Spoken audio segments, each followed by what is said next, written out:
Welcome to Data Unplugged, recorded in Chicago, Cincinnati, and New York. Hear from industry leaders on the future of data and AI. Your update starts now. My name is Wilmarie Rio. I work for Synchrony Financial. I am the leader of the internal consumer partner data solutions team, reporting to the chief data officer. I've been in this role for 4 years. However, I've been in financial services for about 15 years. Started my career as a software engineer and then transitioned into analytics, holding roles in marketing, consulting, and retail analytics. Yes, well, I'm going to speak from the perspective of what I've seen throughout my career and what I've noticed so far, and especially after exchanging, ideas with other people in the conference, in the summit today. AI poses some very exciting times for us in data. And I think everyone is realizing that the outputs of AI are going to be as good as the underlying data that we're providing. And that brings big opportunities and what some might consider some challenges. Something that I find very exciting at this time is how, topics around data governance that used to be like, required and maybe, as to protect businesses, or maybe an afterthought when, people like me who used to be data analysts could think of, is taking such a critical role in enabling data for AI, right? As you have AI tools and as you have agents that start speaking and working with each other, it becomes increasingly important to understand, your data, what is the intended purpose, what are the limitations of the data, what's the quality of the data, right? What permissions these different AI systems will have to consume the data, right? That becomes increasingly important. And at least in my space, right, and the area that I've been focusing on for the last 5 years, I find that as a very exciting topic. I think it all starts with what are the problems that you're looking to solve, right? I've been in consulting roles and as a data product manager and data product leader, I find it very important with AI, as with any other tools that we've leveraged in the past, right? We've talked about machine learning, we've talked about, even big data, to understand what is the business problem that you're looking to attack and to solve, right? Something that I encourage data professionals and people in my team is to go beyond, sometimes what the function is asking you to do. Because sometimes people may say, I want ABC to work, and there's an underlying need that hasn't been addressed. So I would lead by starting with the problem, the business problem that we're trying to address. What's the value? And then considering what is it, AI, and then what is the tool, what's the data that will enable that? And then, at times we may say, well, data can support 50% of the business case. Is this going to be sufficient to drive value, right? And that is one mechanism for you to start prioritizing where your efforts are.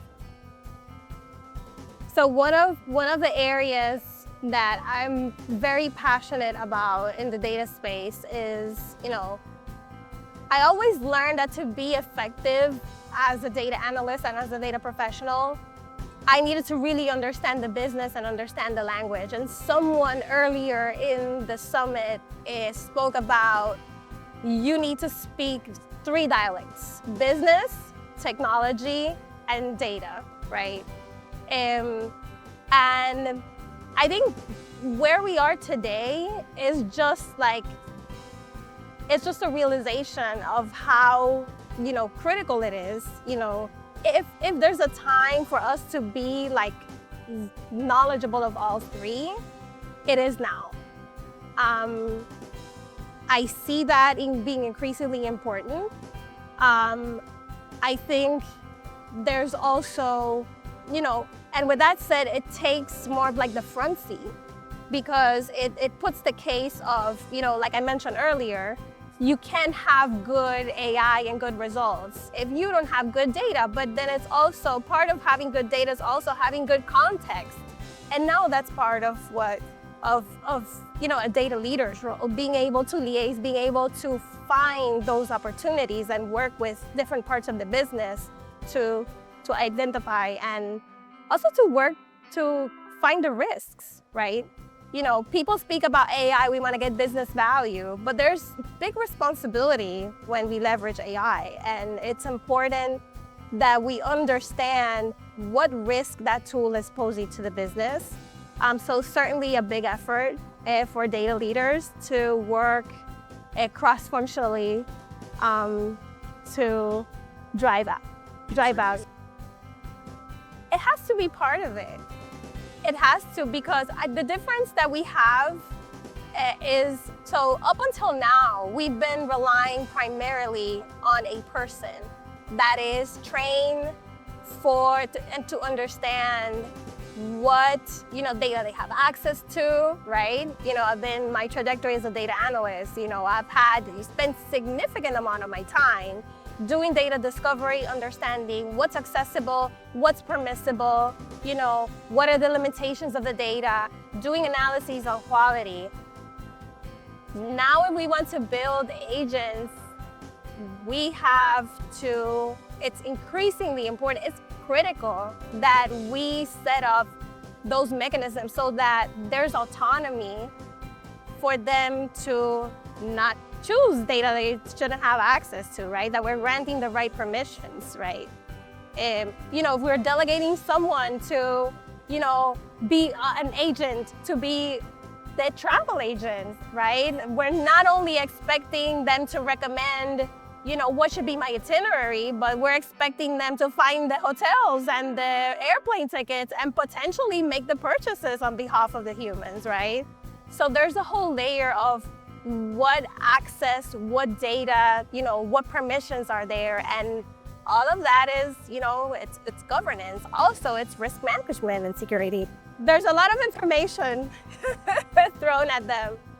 And I think there's, and when I think of the role, right, there's always going to be something that you're going to be missing out on. And we were talking earlier in the summit about how important it is that data leaders surround themselves with capable people that are very knowledgeable in a wide range of topics, right?